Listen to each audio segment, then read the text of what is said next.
আসসালামু আলাইকুম। কেমন আছো তোমরা সবাই? আশা করি সবাই খুব ভালো আছো, সুস্থ আছো এবং একটু টেনশনে আছো।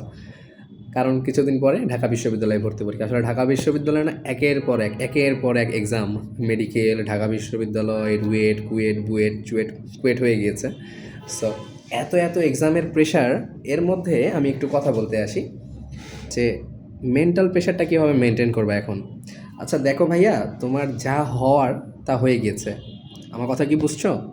মানে তুমি চান্স পাবা কি না এটা অলরেডি ডিসাইডেড। মানে ডিসাইডেড বলতে বিশ্ববিদ্যালয় কর্তৃপক্ষ হাতে কলমে ডিসাইডেড করে নাই, বাট তোমার যে 2 বছরের আমল নামা, তুমি যে 2.5 বছর ধরে 2 বছর ধরে কি কি করেছো, এই আমল নামার উপর ভিত্তি করে আমি বলছি যে সেটা ডিসাইডেড, এবং তুমি সেটা ভালো মতো জানো যে তোমার আমল নামা কীরকম। আমি ভয় পাচ্ছি না, বাট তারপরও যেহেতু ডিসাইডেড, সো এটা নিয়ে আর প্রেশার করে নিয়ে লাভ নাই। এখন তুমি যেহেতু ফলাফল জানো না, সো তোমাকে কী করতে হবে? এখনও পরিশ্রম করে যেতে হবে।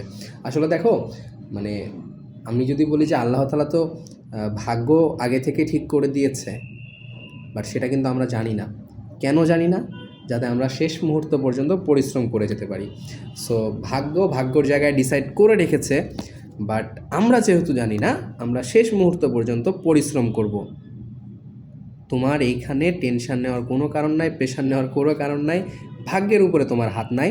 তুমি চান্স পাবা নাকি না পাবা সেটা পরের ইস্যু, বাট তুমি যাতে চান্স না পাওয়ার পরে এটা না বলতে পারো যে ইস, যদি এই কাজটা করতাম তাহলে হয়তো চান্স পেয়ে যেতাম।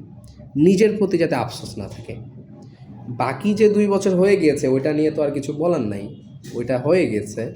সে এখন প্রেশার নিও না, জাস্ট চিল, পড়াশোনা করতে থাকো, আল্লাহর উপর বিশ্বাস রাখো, নিজের উপর বিশ্বাস রাখো।